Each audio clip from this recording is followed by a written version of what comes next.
मकर संक्रांती आली की घरातले लहान मुलं हमखास विचारतात, आई बाबा, मकर संक्रांती काय असते?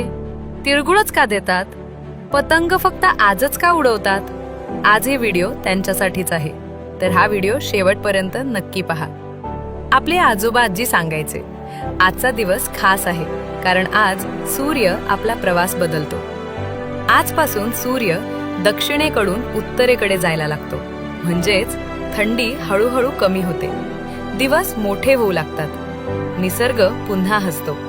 म्हणूनच याला म्हणतात मकर संक्रांती. आता प्रश्न येतो, तिळगुळ का देतात? थंडीमध्ये आपल्या शरीराला उष्णता हवी असते. तिळ शरीर गरम ठेवतात, गूळ ताकद देतो आणि यामागे एक सुंदर सामाजिक संदेश आहे. लोक एकमेकांना तिळगुळ देऊन म्हणतात, तिळगुळ घ्या, गोड गोड बोला. म्हणजे जुने वाद विसरा, राग सोडा आणि एकमेकांशी गोड बोला. पण पतंग का उडवतात? आकाश स्वच्छ असतं, वारा छान असतो आणि वेग जास्त असतो आणि सूर्याचं तेज वाढलेलं असतं. पूर्वी लोक मानायचे, पतंग उडवताना सूर्यकिरण अंगावर पडतात, त्यामुळे शरीर मजबूत होतं आणि सगळे एकत्र येऊन आनंद साजरा करतात. गुजरातमध्ये यालाच उत्तरायण म्हणतात आणि मोठे पतंग महोत्सव होतात.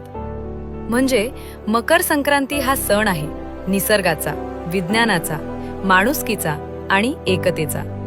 जर तुमच्या घरात लहान मुलं असतील तर त्यांना हा व्हिडिओ नक्की दाखवा. कमेंटमध्ये नक्की सांगा तुम्हाला माहित होतं हे, आणि सांगा तुम्हाला पतंग उडवायला आवडते का? फॉलो करा विस्तार मराठी, खरी बातमी, भावना आणि सत्य मराठीत.